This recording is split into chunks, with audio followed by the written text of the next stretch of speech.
तो लो भाई बच्चों, हम करने लगे हैं टोटल इंटरनल रिफ्लेक्शन। और ये फिनोमेना आपको तभी देखने को मिलता है जब ray of light denser to rarer medium जाए। क्यों भाई? क्योंकि ray of light denser to rarer medium जाएगी तो bend away from the normal, right. मान लो ये कोई ऑब्जेक्ट है जी, और ऑब्जेक्ट से रे ऑफ लाइट चली बेटा इस डायरेक्शन में, एंगल ऑफ इंसिडेंस आ गया आई, जाना था सीधे लेकिन it will bend away from the normal, और away from the normal bend होके बन गया एंगल ऑफ रिफ्रैक्शन आपके पास। और आई और आर आपके पास है। अब आप क्या बोल सकते हो, mu sine i is equal to 1 sine r, अगर ये रेयर मीडियम और इसका रिफ्रैक्टिव इंडेक्स अगर 1 है तो एयर है तो, या sine i upon sine r is equal to 1 upon mu, जिस मीडियम में रे ऑफ लाइट गई डिवाइड बाय जिसमें रे ऑफ लाइट गई उसका रिफ्रैक्टिव इंडेक्स। ऐसे करते ना बेटा। और देखें बेटा, यहाँ देख लो, पहले समझ लो। अगर रे of light angle of incidence बढ़ा दिया मैंने, और बढ़ा के कितना हो गया ये सी, क्रिटिकल एंगल ऑफ इंसिडेंस के बराबर हो गया, it will bend away from the normal, और इतना बेंड हुई कि एंगल ऑफ रिफ्रैक्शन क्या बन गया, 90 डिग्री। अगर एंगल ऑफ रिफ्रैक्शन 90 डिग्री बन जाए तो ऐसे एंगल ऑफ इंसिडेंस को हम क्या बोलते हैं, critical angle of incidence. Critical angle इसलिए बोला क्योंकि इससे ज्यादा अगर एंगल ऑफ इंसिडेंस हुआ, अब क्या हुआ, एंगल ऑफ इंसिडेंस और बढ़ा दिया हमने। अगर आई ग्रेटर देन सी हुआ तो रे ऑफ लाइट दूसरे मीडियम में जा ही नहीं पाएगी, it get reflected back in the same medium again. और अगर ये आई है तो ये भी आई होगा, मतलब लॉ ऑफ रिफ्लेक्शन को ओबे करेगी। बेशक दूसरे मीडियम में जा सकती थी पर नहीं जाएगी। कब? If angle of incidence is greater than critical angle of incidence. इसी फिनोमेना को क्या बोलते हैं, TIR या total internal reflection. When a ray of light travel from denser to a rarer medium and angle of incidence is greater than the critical angle of incidence, then the ray get reflected back into the same medium again. This phenomena is known as TIR or total internal reflection.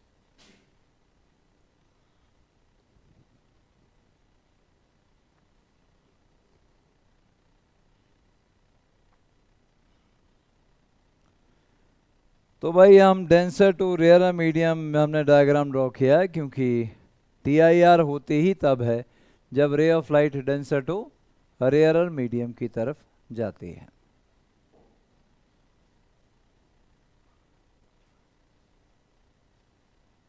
एक चीज और, अगर ये refractive index आप μ2 बोलते हो तो मैंने क्या बोला, μ2 म्यू के बराबर ले लिया था। इसको अगर ये एयर है तो 1 ले लिया था। तो मैं यहाँ पे क्या लिखूंगा, साइन आई इधर बेटा रिफ्रैक्शन के लिए अपॉन साइन आर, क्या लिखता हूँ, जिसमें रे ऑफ लाइट गई उसका रिफ्रैक्टिव इंडेक्स, बेट जिसमें थी उसका रिफ्रैक्टिव इंडेक्स। पर अगर बेटा ये μ1 होगा तो क्या लिखूंगा, μ1 अपॉन μ2, मतलब पूरी रे ऑप्टिक्स में जहाँ भी आपके पास म्यू होगा ना उसको आप μ2 अपॉन μ1 से रिप्लेस कर सकते हो, where μ2 is refractive index of denser medium and μ1 is refractive index of rare medium. चलो भाई, मैं इस पर्टिकुलर एंगल की बात करना चाहूंगा। When i equal to c, angle of incidence equal to critical angle of incidence, तो आर कितना हो गया था, 90।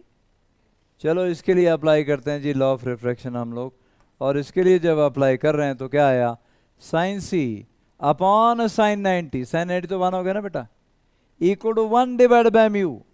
लेकिन आप ये भी याद रखिएगा कि अगर μ2 और μ1 है तो म्यू को आप μ2 अपॉन μ1 लिख सकते हो, तो ऐसे लिखोगे μ1 अपॉन μ2। ठीक है बेटा, चलो ठीक है जी, आगे देखें। साइन सी कितना आ गया, 1 बाय म्यू के बराबर। मैंने फिर बताया आपको कि म्यू को कभी भी आप μ2 अपॉन μ1 से रिप्लेस कर सकते हो। साइन सी अगर 1 बाय म्यू आ गया तो ट्राइंगल बना लो बच्चा। जब ट्राइंगल बनाई, आ गया एंगल सी, क्या है, sine C 1 by mu, perpendicular 1 आ गया बेटा, हाइपोटेन्यूज म्यू आ गया। फिर तो पाइथागोरस थ्योरम लगा के बेस भी निकल आया, क्या, म्यू स्क्वायर माइनस 1/√। फिर तो कॉस सी भी निकल आया, कॉस सी क्या आएगा, base upon hypotenuse mu square minus 1/√, divide by mu के बराबर। तब तो टेन सी भी निकल आया, और टेन सी क्या आया, 1 बाय म्यू स्क्वायर माइनस 1/√, के बराबर। कोई आपसे पूछे कि what is critical angle of incidence, तो पहली ऑप्शन क्या आएगी, C equal to sine inverse of 1 by mu. दूसरी ऑप्शन क्या आ गई, C equal to cos inverse of mu square minus 1 upon mu. तीसरी ऑप्शन क्या आ गई, C equal to tan inverse of 1 by mu square minus 1। तीन option है जी आपके पास।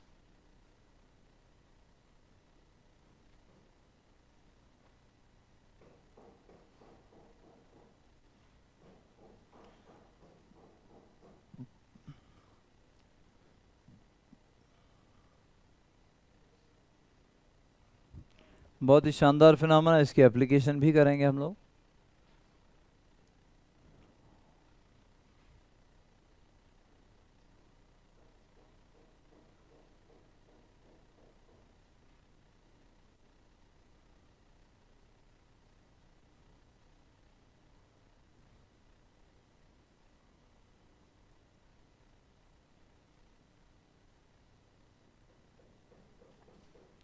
अब मैं जानना चाहूंगा डेविएशन के बारे में कि डेविएशन क्या होता है बेटा, इंसिडेंट रे और इमर्जेंट रे के बीच का एंगल।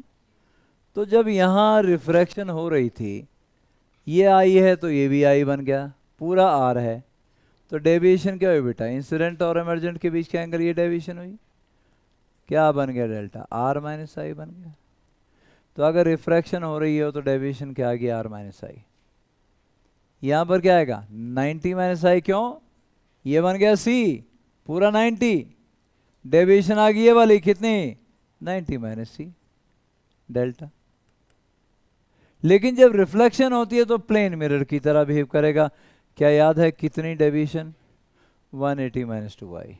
ये देखिए, क्योंकि ये इंसिडेंट रे थी, पूरा एंगल हो गया बेटा 180 का, ये भी आई, और डेविएशन का एंगल आ गया ये, जो कि किसके बराबर होगा, 180 माइनस 2y के बराबर होगा। तो अब नेक्स्ट मैं जा रहा हूँ जी, डेविएशन के बारे में स्टडी करना है।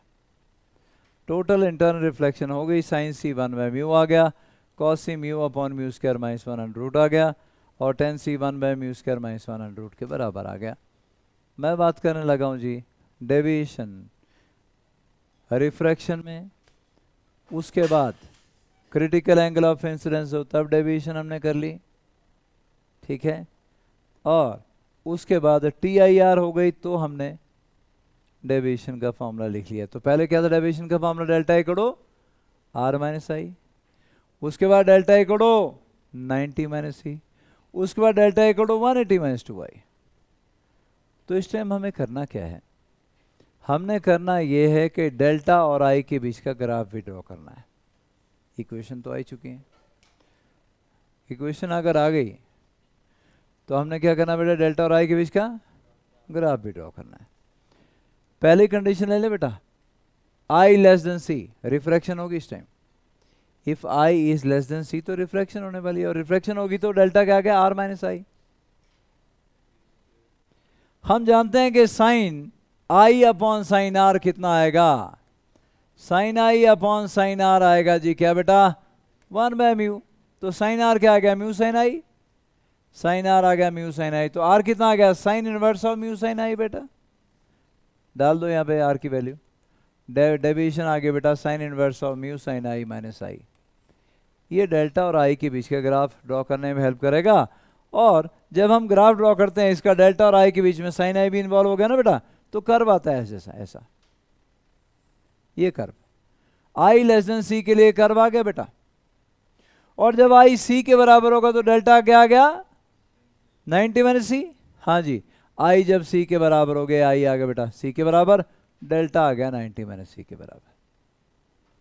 दो केस हो गए, रिफ्रैक्शन के लिए भी ग्राफ आ गया, और इसका टॉप जो आ गया वो आ गया when i equal to c, deviation 90 minus c, maximum deviation यहाँ तक जहाँ तक रिफ्रैक्शन की हम बात कर रहे थे। अब रिफ्लेक्शन होने वाली है।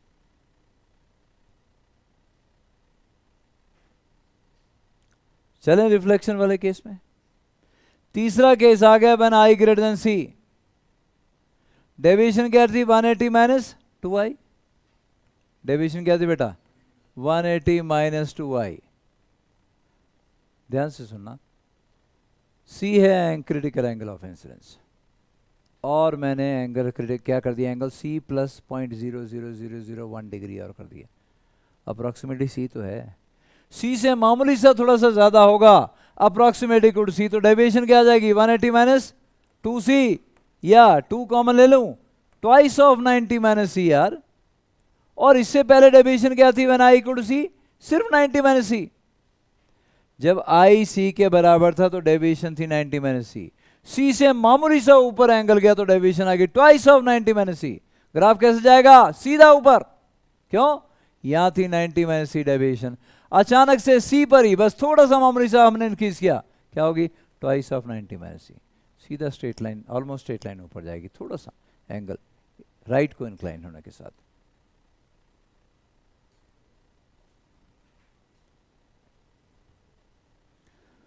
तो जैसे ही हमारा आई इक्वल टू सी आया, डेविएशन आ गई 90 माइनस सी।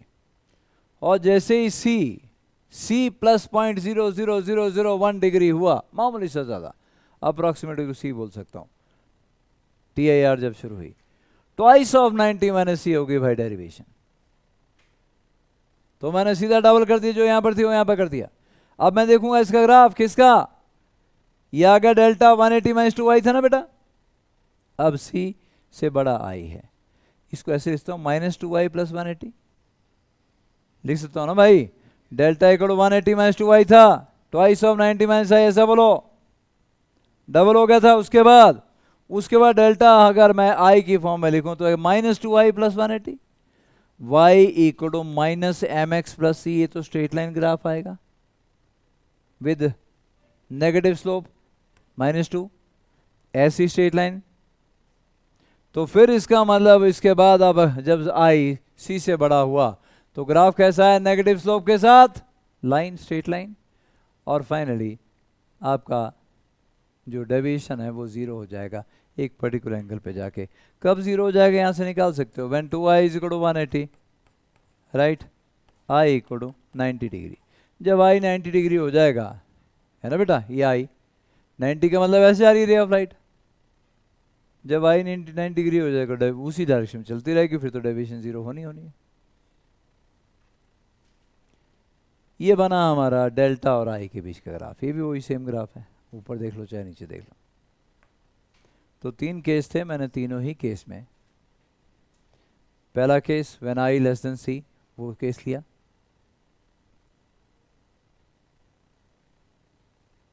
दूसरा case when i equal to c, deviation आ गई थी डेल्टा इक्वल 90 माइनस सी।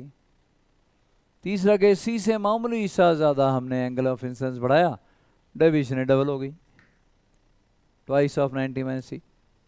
लेकिन जब इस इक्वेशन को देखा, आई के साथ देखा, तो आया -mx plus c, delta equal to -2i plus c, negative slope के साथ लाइन आएगी।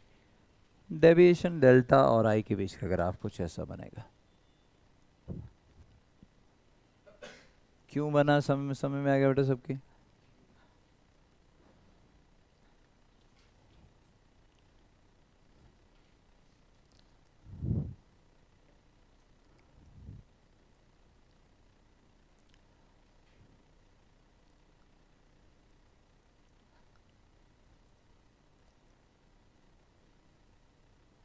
चले बच्चों आगे,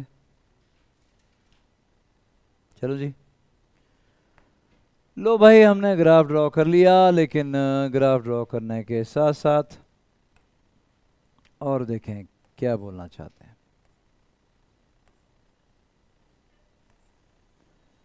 देखिए यहां पर हमने क्या रखा है, एक सोर्स ऑफ लाइट, ठीक। सोर्स ऑफ लाइट से जो सीधी रे ऑफ लाइट जाएगी वो बाहर निकल जाएगी।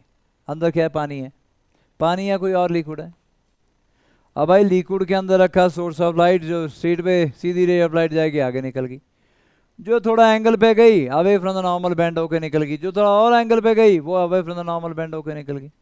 लेकिन बेचा जो क्रिटिकल एंगल ऑफ इंसिडेंस बनाते हुए गई ना, ये बड़ी गई, ये 90 के एंगल बनाते हुए आगे निकल गई, और इसके बाद वाली रे बाहर जा ही नहीं पाई। उससे क्या होगा, ये रहा हमारे पास सोर्स, पानी के अंदर है या लिक्विड के अंदर है, इधर भी रे ऑफ लाइट गई, इधर भी गई, इधर भी गई, चारों तरफ से सी आएगा, कौन बनेगा, मतलब ऐसे को बाहर ऊपर को कौन बना, और कौन पे जो सी एंगल आ रहा है, उसके बाद वाली लाइट अंदर टोटल इंटरनल रिफ्लेक्शन हो जाएगी, उसके अंदर अंदर वाली बाहर निकलेगी। पर कौन का ऊपर बनाएंगे तो क्या बनेगी, डिस्क बनेगी। तो आप जब ऊपर से देखोगे ना, ये मान लो कि पानी की बकेट है, नीचे सरफेस पे आपने उसके बॉटम पे एक लाइट का सोर्स रखा है, ऊपर से देखोगे तो आपको क्या दिखेगा? लाइट की एक डिस्क दिखेगी, सोर्स नहीं दिखेगा, डिस्क दिखेगी। उसका रेडियस आपसे पूछा जाएगा, बताओ रेडियस क्या होगा। तो अब जब उसका रेडियस आपसे पूछेगा तो आपको ये सब करना है जी। ये आ गया सोर्स, और यहां से जो लाइट गई वो 90 पे निकल गई बेटा, मतलब रेडियस यहीं खत्म हो गया हमारा। ये थी एच हाइट। अगर ये angle of critical angle of incidence है, देखना जी ध्यान से, अगर ये आपका क्रिटिकल एंगल ऑफ इंसिडेंस है ये वाला, तो बच्चा ये भी क्रिटिकल एंगल ऑफ इंसिडेंस है। कोई दिक्कत आएगी तो बोलना बेटा। तो ये आपके पास आर, ये कितना आ गया एच और ये आ गया सी। आर और एच को कौन कनेक्ट करेगा? टेन सी। तो आप लिखोगे जी टेंजेंट ऑफ सी आ गया आर अपॉन एच। तो आर कितना आ गया बेटा यहाँ से? एच टेन सी। पर टेन सी तो निकाला हमने, 1/μ² - एच अपॉन μ²। ये आ जाएगा आपका रेडियस ऑफ द डिस्क, जो ऊपर से आप देख रहे होंगे।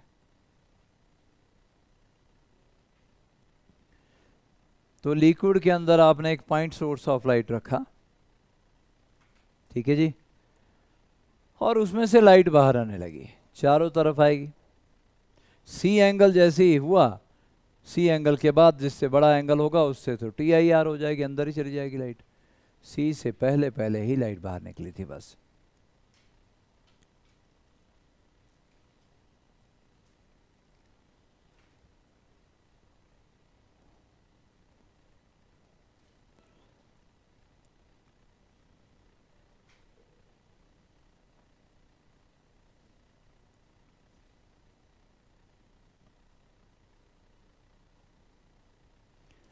तो आपसे पूछता भी यही था कि find the radius of the light disc formed on the surface, on the liquid surface. तो आर आपके पास आ गया जी एच टेन सी के बराबर। टेन सी की वैल्यू अभी निकाली थी थोड़ी देर पहले हमने, 1/μ², रेडियस निकल आया।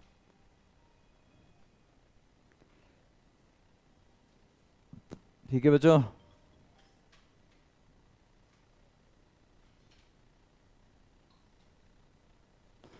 चलो आगे।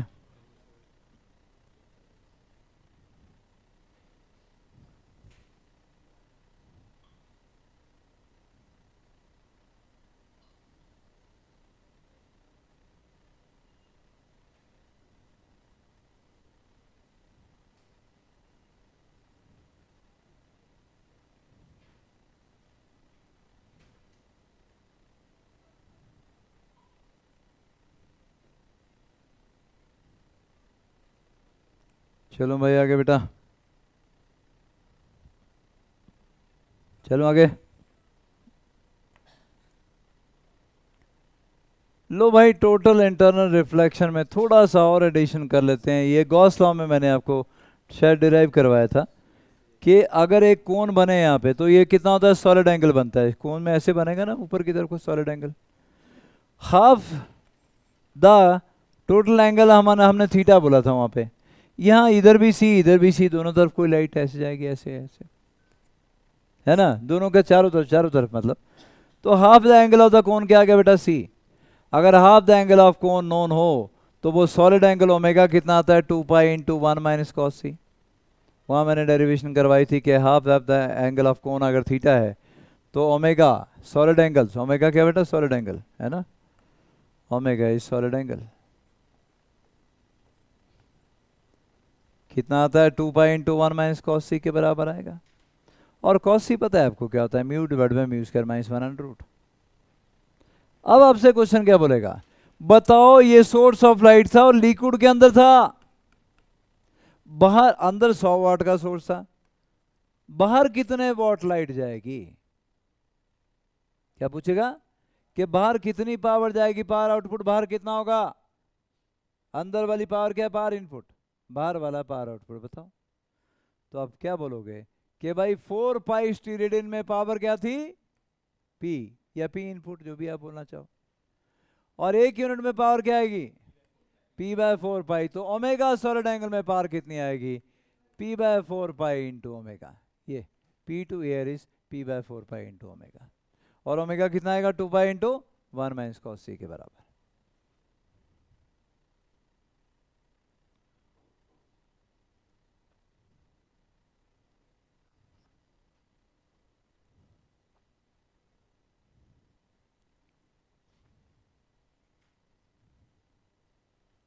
ठीक है जी, चलो आगे।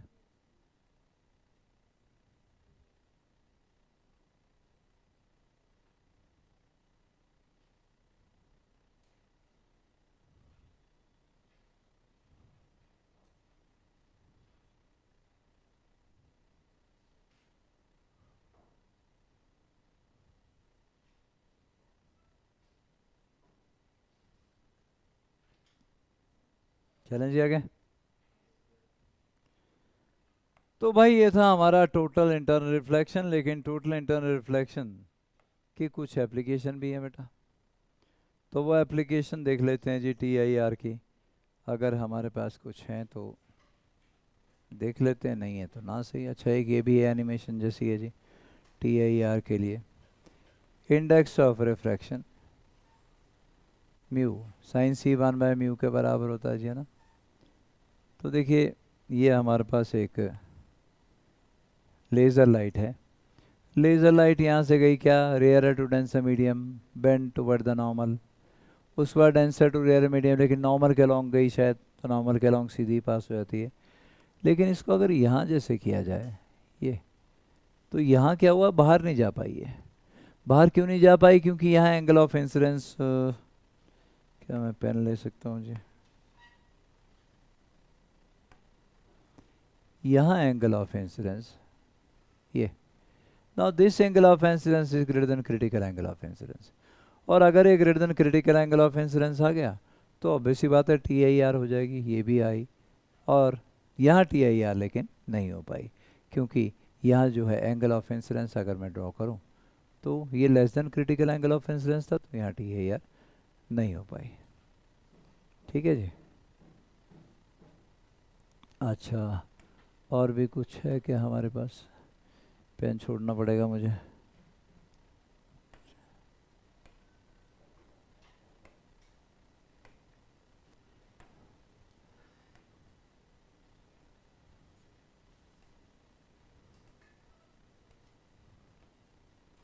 ज़्यादा ही हो गया कुछ यार।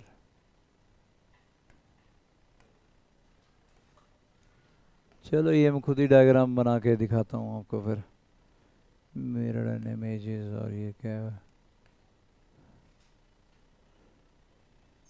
ये थोड़ा सा जल्दी से दिखाता हूँ अगर,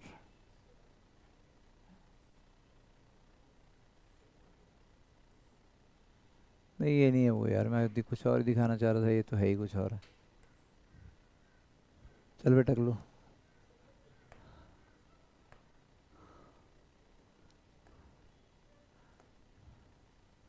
चलो ये देख लो बेटा, ये ऑप्टिकल फाइबर की बात हो रही है। और आप जानते हो कि ऑप्टिकल फाइबर भी एक तगड़ा मीडियम कम्युनिकेशन का हमने रखा हुआ है, सभी सारी कंट्री ने, ज़रूरी भी है। एक कम्युनिकेशन का मीडियम सेटेलाइट रखा है हम लोगों ने, पर सेटेलाइट से सिग्नल रिसीव करना तो डिश लगानी पड़ती है और मैच करना पड़ता है एंगल, ताकि वो सिग्नल को रिसीव करके एम्पलीफाई करके आगे, जैसे टीवी के लिए डिश यूज़ करते हैं, जैसे हम कम्युनिकेशन मीडिया है वो भी। पर जैसे मौसम ख़राब होता है गया टीवी, बादल बदल आ गए तो। फिर हमारे पास एयर टू एयर कम्युनिकेशन है। ये सामने एंटीने लगे हुए हैं सामने की बिल्डिंग के ऊपर, मेरा मोबाइल उस एंटीने से लगातार गप्पे मार रहा है ना। वो सिग्नल यहाँ को भेज रहा है, बोले छोटू बढ़िया ठेस मस्त है, छोटू यहाँ से मेरी जेब से बोले मस्त बस बढ़िया। तो ये मेरा मोबाइल लगातार उसके टच में है, छोटे छोटे सिग्नल भेजता रहता है। और वो अपने मदर कंप्यूटर को सिग्नल भेजता रहता है कि हाँ भाई ये वाला मोबाइल का नंबर मेरी मेरी पकड़ में है, मैंने पकड़ा। उधर भैया सब बोलेगा, इधर हालचाल पूछ रहा है छोटू बढ़िया, छोटू भी मस्त अपने, उधर बोला है मैंने पकड़ के रखा है, बहुत चिंता नहीं करने का। और जैसे ही मैं यहाँ गाड़ी लेके निकलता हूँ, इस एंटीना की रेंज से बाहर निकलता हूँ, ये एंटीना पैनिक सिग्नल भेजता है मदर कंप्यूटर को, मेरे हाथ से गया बहुत कल्प्रिट, चोर पकड़ के रखा होता मैंने खिसक लिया, ढूंढ लो कहाँ गया मुझे नहीं पता। तो मदर कंप्यूटर के पास गया, उसने वो पैनिक सिग्नल सारे और आसपास के एंटीना को भेजा, देख कहाँ कहाँ चोर कहाँ भाग रहा है और फिर नेक्स्ट एंटीना की पकड़ में आ गया तो उसने प्यार से बात करनी शुरू कर दी, बोले ठीक है छोटू छोटू मस्त, बोले हाँ ठीक है जी। लेकिन फिर उसने भी आगे कि हाँ मेरी पकड़ में है। तो इस तरीके से हमें पता हो, हम अननोन शहर में कहीं भी हो, हमें पता हो ना हो, लेकिन हमारी जो मोबाइल की कंपनी है उसको पता होता है कि हम कहाँ हैं। दो एंटीना के बीच में डिस्टेंस ज़्यादा नहीं हो पाता, क्योंकि 100 मीटर 200 मीटर ये डिस्टेंस होता है। उन दोनों एंटीना के बीच में बंदा है, वो मिल जाएगा, मतलब जब कोई एजेंसी ढूंढना चाहेगी तो आराम से ट्रेस कर लेगी उसका। ये एयर टू एयर कम्युनिकेशन हो गया। लेकिन एयर टू एयर कम्युनिकेशन भी अभी बंदर आएगा, और बंदर तो बेचारे बड़े मतलब बहुत ही शानदार जीव हैं दुनिया में आए हुए। जैसे जैसे ही कोई इरेक्टेड चीज़ दिखती है चले जाते हैं, पूरी फैमिली जाती है, वो टेस्ट करनी है, ठीक भी है हिला हिला के टेस्ट करते हैं, ऊपर टॉप पे चढ़ेंगे फिर हिलाएंगे। तो उनको फिजिक्स की पूरी नॉलेज है भाई, टॉर्क ऊपर से ज़्यादा एक्ट करेगा ऊपर चढ़ के करेंगे तो नीचे से नहीं लाते, नीचे से क्योंकि हिलता ही नहीं है, बिल्कुल टॉप पे चढ़ेंगे वहाँ से करेंगे फिर ऐसे से। बोले पक्का भी लगाया लगाने वालों के, ऐसे मजाक ही किया हुआ तो चलो बंदर बंदर ने किसी ने, और फिर पंगा इनका ये होता है कि एक बंदा ने टेस्ट कर ली ना, वो बाकी परिवार को तसल्ली नहीं होनी, बोले ये ठीक टेस्ट नहीं करता तो पूरी फैमिली आएगी, फिर उसकी वाइफ ने आना है, फिर बच्चों ने आना है, वो ठहर जा हम खुद टेस्ट करेंगे, तेरा भरोसा कोई नहीं, तो टेस्टिंग ठीक करता है कि नहीं करता है खैर, लेकिन टेस्टिंग के टाइम में कहीं ख़राब कर दिया तो एयर टू एयर कम्युनिकेशन गया। अब तीसरा way of mode of communication हमारे पास फिर ऑप्टिकल फाइबर का भी इन लोगों ने सबने रखा है। ग्राउंड से ऑप्टिकल फाइबर जगह जगह, सिटी से सिटी आगे आगे पहुंचा हुआ है। तो एक ख़राब हो जाए तो दूसरा, दूसरा ख़राब हो जाए तो तीसरा। ये सभी ऐसा नहीं कि इंडिया में ही है, हर कंपनी में, हर हर हर जगह, हर कंट्री में कुछ इसी तरीके से मोड ऑफ कम्युनिकेशन के लिए ऑप्टिकल फाइबर का यूज़ रखा गया। अब ऑप्टिकल फाइबर की शानदार बात पता क्या है? ऑप्टिकल फाइबर में शानदार बात यह है, कहाँ गया भाई, फुल पेज ही हो लिया, वो कहाँ गया मेरा नोट, अच्छा ये ऑप्टिकल फाइबर की खास बात यह है कि ये आपके पास है, मान लो ऑप्टिकल फाइबर। अब यहाँ पे जो है ना, ये थिक लेयर है, एक क्लैडिंग बोलते हैं इसको, क्लैडिंग, CLADDING। और ऐसी क्लैडिंग है कि अंदर रिफ्रैक्टिव इंडेक्स ज़्यादा है, बाहर कम है। तो यहाँ से जब रे ऑफ लाइट या इलेक्ट्रोमैग्नेटिक वेव का कोई सिग्नल जाता है, डेंसर टू रेयर मीडियम जाता है, और डेंसर रेयर रेयर तो keep on bending away from the normal. और एक एंगल आता है, angle of incidence, critical angle of incidence से ज़्यादा जैसे एंगल हुआ वैसे क्या हो जाएगा बेटा, वैसे TIR हो जाएगी। इधर भी वैसे TIR और इधर भी वैसे TIR। अब ये सिग्नल हज़ारों लाखों किलोमीटर ट्रेवल कर सकता है और बिना किसी लॉस के। मज़ेदार बात है TIR में लॉस बिल्कुल नहीं होता। जब टोटल इंटरनल रिफ्लेक्शन होती है ना, तो लॉस कोई नहीं है, बिना लॉस के सिग्नल हमारा हज़ारों किलोमीटर ट्रैवल कर गया। ये ऑप्टिकल फाइबर की ताकत है जी, जो मैं आपको अभी यहाँ पे ये दिखा रहा था। तो देखो क्या बोलते हैं भाई साहब,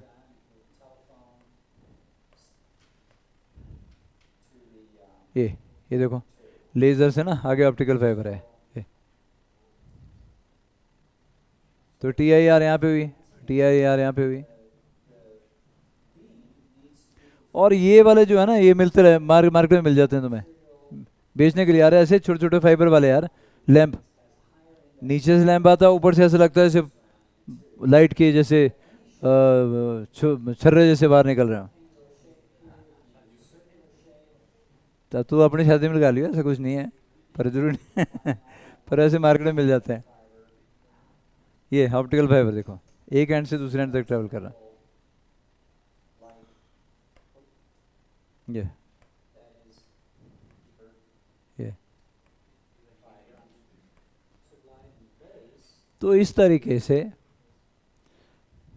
तरीके से भाई टोटल इंटरनल रिफ्लेक्शन को ओबे करता हुआ सिग्नल एक एंड से दूसरे एंड तक बिना किसी लॉस के पहुंचता है। एक बेटा और है एप्लीकेशन, ब्रिलियंस ऑफ डायमंड। अब डायमंड चमकता है खूब, आप जानते हो, इसीलिए उसकी वैल्यू भी है, चमकता है। तो अपने तो पत्थर नहीं उठा के घूम रहे, पत्थर टका लाए, उंगली में पत्थर लिया, बोले चलो बढ़िया हो गया तो डायमंड की कीमत इसलिए कि वो चमक रहा है। और चमक क्यों रहा है? क्योंकि लाइट अंदर तो चली जाती है, रेयर टू डेंसर मीडियम जाना अंदर चलेगी, बाहर जब आना है तो उसके लिए क्रिटिकल एंगल ऑफ इंसिडेंस है 24.5 डिग्री, बस बहुत ही कम। जब बाहर आना है तो इससे बड़ा ही एंगल उसको मिलता है। क्यों? अरे डायमंड कटिंग वाले एक्सपर्ट इसलिए तो बैठे हुए हैं कि अंदर लाइट जाए तो बाहर वो निकल ना पाए। वो काट ऐसे एंगल पे कट करते हैं डायमंड को, मतलब मेन कारीगरी कट करने वाले की है। क्योंकि अगर एंगल उसको मिल गया तो वो शाइन नहीं करेगा, ब्राइट नहीं करेगा। रॉ डायमंड अगर लैब में जाता है तो लैब में घिसाई के बाद वो बिल्कुल अलग ही उसकी निखर के आता है। तो वो कटिंग इस तरीके से की गई कि बाहर निकलते हुए लाइट का एंगल 24.5 डिग्री से ज़्यादा हो। अरे TIR हो जाएगा भाई। और लाइट बहुत देर तक अंदर ही उलझी रहेगी बेचारी जो अंदर गई है, तो अंदर जा तो रही है आराम से, निकल पा नहीं रही है, तो उसने शाइन ही करना और क्या करना है ना। तो ये ब्रिलियंस ऑफ डायमंड TIR की वजह से, टोटल इंटरनल रिफ्लेक्शन की वजह से हो रहा है। एक हमारे पास आता है बेटा मिराज, हिंदी में बोलते हैं जिसको मृग तृष्णा। क्या बोलते हैं जी? मृग तृष्णा। मृग तृष्णा से क्या मतलब समझे? एक कस्तूरी, कस्तूरी सुना होगा तुमने, तो उसके नाभि में होती है, मृग मृग है एक मतलब हिरण है, उसके नाभि में इधर कस्तूरी रहती है, तो उसकी बहुत तेज खुशबू है, बहुत तेज खुशबू होती है। तो वो ये सोच के जगह जगह घूमता था भी इतनी तेज और इतनी बढ़िया खुशबू आ कहाँ से रही है, जबकि उससे अपने पेट से आ रही होती है। तो वो मृग तृष्णा इसलिए वर्ड यूज़ किया गया कि बंदे के अपने पास वो चीज़ है जिसको दुनिया में जगह जगह वो ढूंढ रहा है, मतलब फॉल्स तरीके से जो पता नहीं कहाँ कहाँ सर्च किए मार रहा है। खैर मिराज का मतलब यहाँ पे क्या हुआ, जरा देखना बेटा। मेरे ड्राइंग स्किल बहुत ज़बरदस्त हैं तो वो देखिएगा ज़रा। अनडाउटली दुनिया में सबसे बढ़िया मतलब इमेजेस मैं ड्रॉ कर पाता हूँ यहाँ पे, तो देखना। तो देखना बच्चों, ये हमारे पास है बेटा ग्राउंड। ये मिराज वहीं देखने को मिलता है जहाँ गर्मी ज़्यादा होती है, जैसे रेगिस्तान हो गया, या आप चंडीगढ़ से दिल्ली की तरफ गर्मी के मौसम में ट्रैवल कर रहे हो तो रास्ते में पता नहीं आप लोगों ने कितनों ने एक्सपीरियंस किया है, सड़क में आगे पानी दिखता है। ये तब होगा जब आप बस में आगे जिस सीट पे बैठे होंगे, गाड़ी में आगे अगली सीट पे बैठे होंगे, आगे पानी दिखेगा, लेकिन जब आप वहाँ पहुँचते हो जाके तो पानी होता नहीं है। इसको मिराज कहा जाता है। अब यही सब कुछ रेगिस्तान में भी होने वाला है जी। रेगिस्तान में जो ग्राउंड है ना भाई, वो बहुत ज़्यादा गर्म हो जाता है। हवा गर्म होकर ऊपर उठने लगती है और ऊपर उठते होते ठंडी भी होने लगती है। तो ऊपर ठंडी होने लगी तो ऊपर क्या आ गया? डेंसर मीडियम, ठंडी हवा का डेंसर मीडियम बेटा। और नीचे क्या होगा? गर्म हवा का रेयर मीडियम। अब रेगिस्तान में आपके पास क्या होती हैं? छोटी छोटी झाड़ियाँ होती हैं, बहुत बड़े पेड़ नहीं होते, श्रब झाड़ियाँ। तो यह आपके पास छोटी सी कोई झाड़ी या श्रब आ गया और ये ऐसे खड़ी हुई है जी ग्राउंड पे। सामने बेटा देखो पेड़ अच्छा बनाया ना, तो तुम में से कोई ऐसा बना ही नहीं सकता। Thank you thank you. और अब देखना, अब तो लाजवाब ऊँट बनाने वाला। तो ये रहा भाई, देखो ऊँट।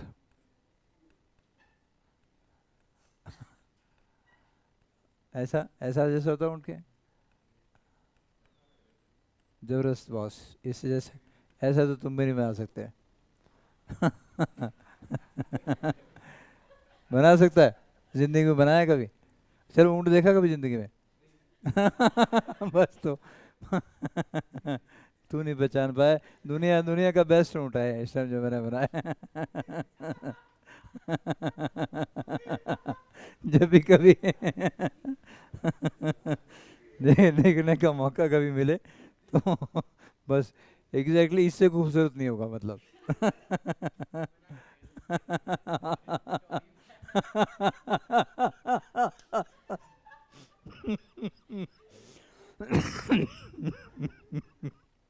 इसको कोई ऊँट दिख भी गया तो बोले नहीं, वो जो सर ने बनाया था वो होता है ऊँट, ये थोड़ा है।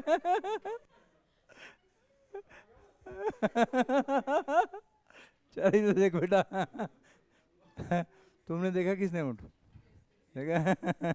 इसके साथ पंगा हो गया। ले बे ब्राउनी, ये तू ये तू बैठा हो बेटा ऊँट पे। अब ये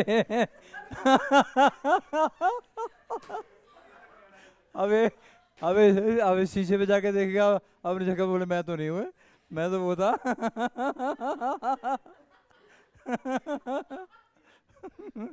चलो देखो, अब तो हम लोग कर रहे हैं भाई मिराज। तो मिराज में हुआ ऐसा, यहां से रे ऑफ लाइट चली, मुझसे अच्छा तेरी कोई शक्ल बना ही नहीं सकता बेटा, ऐसी है तो। शीशे शीशे में दे, शीशे में अगर तेरे को कुछ दिखा वो गलत दिखेगा। चलो देखो, सुनना बेटा, अब ध्यान सुनना, अब ध्यान सुनना बेटा। यहां से रे ऑफ लाइट चली पर ये डेंसर मीडियम से चली बेटा, it will bend away from the normal, right. लेकिन यहां आते आते angle of incidence become greater than critical angle of incidence, right. और अगर ऐसा हुआ तो यहां क्या हो जाएगी, टी आई आर, और टी आई आर होगी तो इसकी आंखों तक ये इमेज जो पहुंचा, ध्यान से सुनिएगा, एक रे ऑफ लाइट ऐसे जा रही है, दूसरी में बेटा नॉर्मल के अलोंग अगर चलाऊं ना, नॉर्मल के अलोंग चलाऊं तो इस तरीके से चलेगी, और दूसरी रे ऑफ लाइट बेटा ऐसे जा रही है। अब ये ना, ये और ये आपस में कहीं मीट नहीं कर सकते, और अगर मीट नहीं करेंगी तो फिर जबरदस्ती पीछे प्रोड्यूस करवा के मीट करवाएंगे तो कौन सा इमेज बनेगा, वर्चुअल इमेज। हाँ वर्चुअल इमेज बनेगा, मैं इसको पीछे प्रोड्यूस करता हूँ जी, इसको भी प्रोड्यूस करता हूँ, और आपका वर्चुअल इमेज तैयार हो गया जी। कहाँ, अब ग्राउंड के अंदर खोद के थोड़ा बनेगा इमेज, ग्राउंड पे बनेगा ना। ये आपका श्रब थी, देखते रहो, यहाँ देखो बेटा, और कहाँ बना इमेज, ऐसे ग्राउंड पे, ये खड्डा खोद के थोड़ा इमेज में अंदर जाके बनेगा, इधर ही बनेगा ना। अब जब यहाँ इमेज बन गया और वो हिल भी रहा है, क्यों हिल रहा है भाई गौतम, क्या दिमाग खराब है उसका इमेज का। यहाँ जो इमेज बना ना, ये हिल जा रहा है, एयर जो गर्म होकर ऊपर जा रही है, उसका रिफ्लेक्टिव इंडेक्स लगातार चेंज हो रहा है, लगातार चेंज हो रहा है, तो वो इमेज हिल भी रहा है। अब हमारा दिमाग लग गया काम पे, दिमाग अपनी पूरी मेमोरी को सर्च मारता है कि ऐसा कब हुआ था बॉस, कि पेड़ है तुम्हारे पास, उसका इमेज बन रहा है और वो हिल भी रहा है, और दिमाग सर्च करता है तो आता है यार एक बार हम पानी के पास गए थे बॉस, वहाँ पेड़ था, साथ में पानी में इमेज बन रहा था और वो हिल भी रहा था, तो वो पानी का इमेज बनाना वहाँ शुरू कर देता है कि आगे बेटा पानी है यहाँ पे। तो बंदे ने यहाँ से देखा, आगे शराब दिखी और उसका इमेज दिखा हिलता हुआ, क्या लगेगा, आगे पानी है। लेकिन जब यहाँ पहुंचेगा, अब ये बंदे को थोड़ा दिख रहा है, इसके ऊँट को भी दिख रहा है, ऊँट भी खुश और बंदा भी खुश। हम बोले पानी मिलने वाला, आगे पिएंगे वजह से टॉर्च से। लेकिन जब यहाँ पहुंचे तो कुछ भी नहीं। यही मिराज है, जो चीज़ नहीं है वो आपको दिख रही है, उसके पीछे आप भागते फिरोगे। क्या ये क्लियर हो गया बेटा। मिराज के साथ साथ टीआईआर का एक फिनोमेना और भी है, टोटल इंटर रिफ्रैक्शन का, और वो है लूमिंग। कौन सा जी, लूमिंग। अब ये क्या है जी, LOOMING।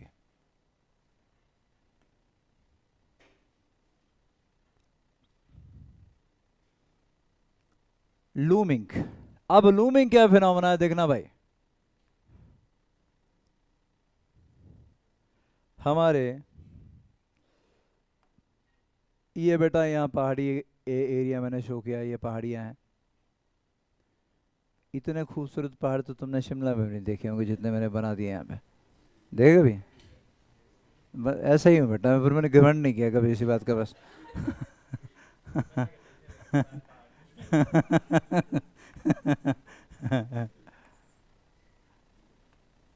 ठीक है जी। और यहाँ क्या है, ये स्नो कवर्ड पीक्स हैं सारे जी, बर्फ पड़ी हुई जी पहाड़ियों पे, सारा ठंडा एरिया, बुरी हालत है। और ठंडे एरिया, ठंडे बर्फ के कांटेक्ट में जो एयर आएगी वो भी ठंडी, डेंसर मीडियम बनेगा। ऊपर से सनलाइट अगर आ रही है तो ऊपर की हवा तो गर्म है, लेकिन स्नो के साथ जो तो 0 डिग्री सेल्सियस पे या -डिग्री सेल्सियस पे ये वो तो लो भाई हमारे पास लेयर, डिफरेंट लेयर है बेटा।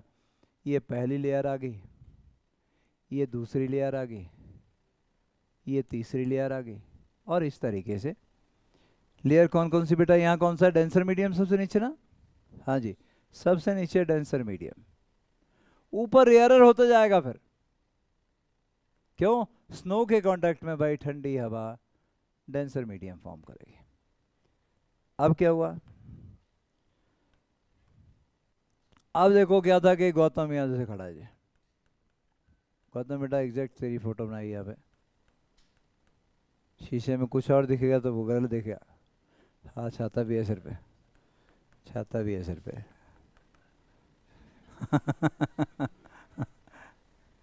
तो तेरे को तो सच्ची में छाता की जरूरत नहीं तेरी, नहीं भीगने से बच जाता है इससे।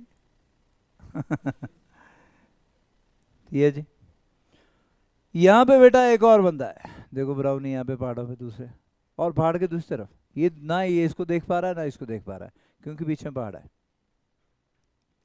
लेकिन अब इस बंदे का क्या हुआ, एक रे ऑफ लाइट मैंने कहा चला दी बेटा नॉर्मल के लॉन्ग, एक रे ऑफ लाइट कहाँ चला दी, नॉर्मल के लॉन्ग चला दी, चलेगा जी। लो भाई नॉर्मल के लॉन्ग चला दी एक रे ऑफ लाइट, और दूसरी रे ऑफ लाइट कहाँ चलाई बेटा, दूसरी रे ऑफ लाइट से चलाई मैंने ऐसे, angle of incidence, it band away from the normal, density जा रही है, yes it band away from the normal, और अवे फ्रॉम द नॉर्मल जब बेंड हुई तो यहाँ पे क्या हुआ, angle of incidence become greater than critical angle of incidence, और TIR हो गई। एक रे ऑफ लाइट ये थी, एक रे ऑफ लाइट ये थी, एक्चुअली तो मीट कर नहीं पाएंगी, वर्चुअल इमेज ही बनेगा। प्रोड्यूस करो पीछे भाई, इसको पीछे प्रोड्यूस करूंगा तो कहाँ बना इमेज, यहाँ पर ये वाला बनता है, ये गौतम देखो कहाँ नजर आएगा, ऊपर यहाँ हवा में लटका हुआ ये गौतम। अब हवा में लटके हुए दो ही होते हैं, या तो भगवान होते हैं या फिर राक्षस होते हैं, है ना। तो अब गांव के लोगों के लिए जिनको साइंस का पता नहीं है, अगर वो बाई चांस एक बंदा यहाँ पर है एक बंदा यहाँ पर है, पहाड़ भी दिख नहीं रहे हैं, और इस वाले को ऊपर पहाड़ ऊपर आसमान में कोई बंदा दिख गया, तो अब ऐसी बात है उसके लिए वो भगवान है। अगर साफ़ सुथरा नहाया हुआ है, बढ़िया से कपड़े डाल के आया हुआ है, साफ़ सुथरा, वो देवता जी आ गए, उसने सारे गांव में जाकर रौला डालना है, बोले जी वहाँ तो देवता जी रहते हैं, भगवान जी रहते हैं। तो मैं ऐसा नहीं बोल रहा हूँ कि हाँ ऐसा मानो ना मानो वो है, लेकिन ये फिनोमेना तो साइंस का फिनोमेना है, इसको तो हमें बताना पड़ेगा कि हाँ ऐसा भी होता है, और इस वजह से भी कई गप्पे क्रिएट हो जाती है इस तरीके से भी, कि उस पहाड़ी पे कौन रहता है जी, वो रहता है। अगर ये बंदा गौतम मेले 2 महीने से पुराने कपड़े फटे पुराने कपड़े डाल के गया होता तो बोलेगा वहाँ पे तो राक्षस रहता है जी, भूत रहता है भूत। तो भूत की भी अफवाह उड़ सकती है और देवता की अफवाह भी उड़ सकती है। पूरे गांव में जाके बंदा बताया गया उस पहाड़ी में मैंने देखा, सर हम हवा में देखा, हवा में अंदर थोड़ा होता है। ये लूमिंग की वजह से हुआ, जहाँ ठंडा वातावरण होगा तो लोअर पार्ट जहाँ कोल्ड होगा डेंसर मीडियम बनेगा, वहाँ हवा में इस तरीके से इमेज बनेगा। और इस फिनोमेना को हमने क्या बोला जी, लूमिंग। लूमिंग की वजह से एक काम और भी होता है जी, आप समंदर में हो, सी में, अब अर्थ का कर्वेचर क्या है बेटा, स्फेरिकल है, सब जानते हैं। तो सी एक लिमिट तक हमें दिखता है, आगे सारा सी थोड़ा दिख जाएगा, लिमिट तक दिखता है, उसके बाद कर्वेचर स्फेरिकल कर्वेचर की वजह से नहीं दिखना, हॉराइजन से नीचे चला गया तो वो आगे अपने को नहीं दिखता। तो उस कर्वेचर से नीचे अगर वो शिप है तो वो भी दिखेगी। तो मैं यहाँ पर हूँ, मेरी शिप पे मैं हूँ, आगे मुझे एक लिमिट तक सी दिख रहा है क्योंकि स्फेरिकल कर्वेचर की वजह से बाकी हॉराइजन से नीचे है, वहाँ दूसरी शिप है, डायरेक्टली मैं उस शिप को देख नहीं पा रहा हूँ, लेकिन लूमिंग की वजह से हवा में उस शिप का इमेज बन जाएगा। और अगर बंदे ने ये इसका पता नहीं है, TIR का पता नहीं है, तो बंदा लंबा, भगवान तेरी मतलब माया देख, एक मेरे पास शिप एक तेरे पास शिप दोनों छाए हुए बुरी तरीके से। तो ये हुआ फिनोमेना लूमिंग की वजह से। और अगर हमने साइंस थोड़ी सी पढ़ी है तो हम इसके बारे में बता पाएंगे, नहीं पढ़ी है तो हमारे लिए फिर डायरेक्ट कनेक्शन भगवान से एस्टेब्लिश हो गया बोले एक मेरी शिप और एक तेरी शिप ठीक है जी। तो आ गया आपके पास लूमिंग का फिनोमेना जी। मैं TIR से वापस जा रहा हूँ बेटा, कुछ प्रॉब्लम कर रहे हैं हम लोग इसकी के रिफ्रैक्शन की, रिफ्रैक्शन फ्रॉम प्लेन सरफेस। दो एक प्रॉब्लम, एक ही है बल्कि बची हुई, एक तो तुमने की हुई है, लिखो इसको और करो बेटा। A person looking through a telescope T just see a point A, ये वाला पॉइंट है भाई, ये वाला पॉइंट। जब सीधा देखता है वेसल में कोई पानी नहीं है, सीधा ये दिख रहा है इसको ऐसे, on the rim at the bottom of the cylindrical vessel when the vessel is empty, when the vessel is completely filled with liquid mu जिसका 1.5 है, ही ऑब्जर्व्स मार्क एट, अब वो मार्क जो पॉइंट ए पे दिख रहा था, लिक्विड जब भर दिया तो वो मार्क उसको यहाँ दिख रहा है। क्यों दिख रहा है? क्योंकि यहाँ से रे ऑफ लाइट जाएगी बेटा, it will bend away from the normal, telescope ए वाली लाइट पहुंची। तो पहले जब हवा थी तो उसको डायरेक्ट ये पॉइंट दिख रहा सीधा स्ट्रेट लाइन में, लेकिन जब लिक्विड डाल दिया तो होनी है बेटा क्या? रिफ्रैक्शन होनी है भाई। डेंसर टू रियर मीडियम जा रहा है, bend away from the normal, तो वो वाला पॉइंट उसको यहाँ दिख रहा है, पॉइंट बी पे दिख रहा है। ठीक है, B of the bottom of the vessel without moving the telescope और the vessel, what is the height of the vessel if the diameter of his cross section is 10 centimetre. ये सारा diameter 10 centimetre दिया है, ये आधे में 5 centimetre हो गया। तो आपसे पूछता है height of the liquid in the vessel क्या थी, या वेसल की हाइट क्या थी, क्योंकि वेसल फुली फिल कर दिया हमने भाई लिक्विड से। क्वेश्चन लिख लो फिर सॉल्यूशन कर लो।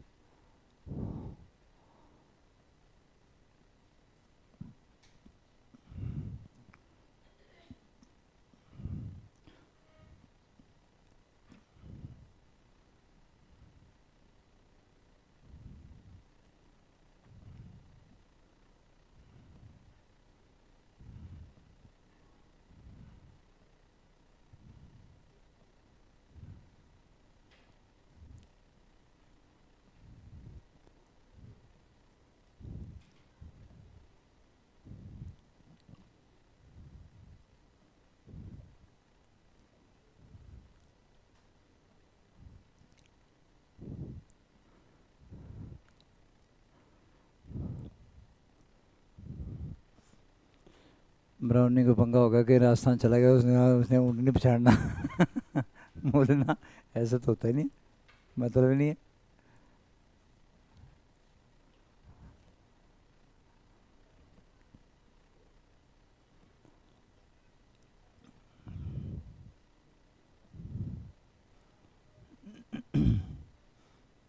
कोई कर पाया बेटा? यहाँ कोई रियल अपरेंट डेप्थ वाले फॉर्मूला नहीं लगने वाले, sine i upon sine r वाला फॉर्मूला आपने लगाना है। देखो ना, ये क्या है, ये सुनना, यहाँ से जब रे ऑफ लाइट चली तो ये बन गया बेटा एंगल ऑफ इंसिडेंस, राइट। और जब यहाँ बेंड होके यहाँ पहुँची ना तो ये बन गया एंगल ऑफ रिफ्रैक्शन। पर ये तो आपको दिया हुआ है, ये वाला एंगल तो आपको पता है, क्योंकि सीधी रे ऑफ लाइट जा रही थी, ये क्या 10 सेंटीमीटर और ये क्या था h, ठीक है ना। तो अगर आप निकालना चाहिए h आ गया, ये 10 आ गया, तो ये वाला कितना आ गया बेटा, h square plus 10 square under root, तो साइन आर निकला है। साइन आर कितना आ गया, परपेंडिकुलर 10 डिवाइड बाय हाइपोटेन्यूज, तो साइन आर आपके पास आ गया 10 divide by h square plus 10 square under root. इसी तरीके से साइन आई कितना आ जाएगा, ये आई बेटा, ये वाला देखो शाबाश, साइन आई ये कितना आ गया 5, ये कितना h, तो ये वाली हाइपोटेन्यूज कितना आ गया 5 square plus h square under root, तो साइन आई भी आ गया बेटा। साइन आई आपके पास आ गया 5 divide by h square plus 5 square under root आ गया। अब आप अप्लाई करोगे क्या जी, sine i upon sine r equal to 1 by mu, sine i sine r की वैल्यू डाल दो और आंसर निकालो, आ गया।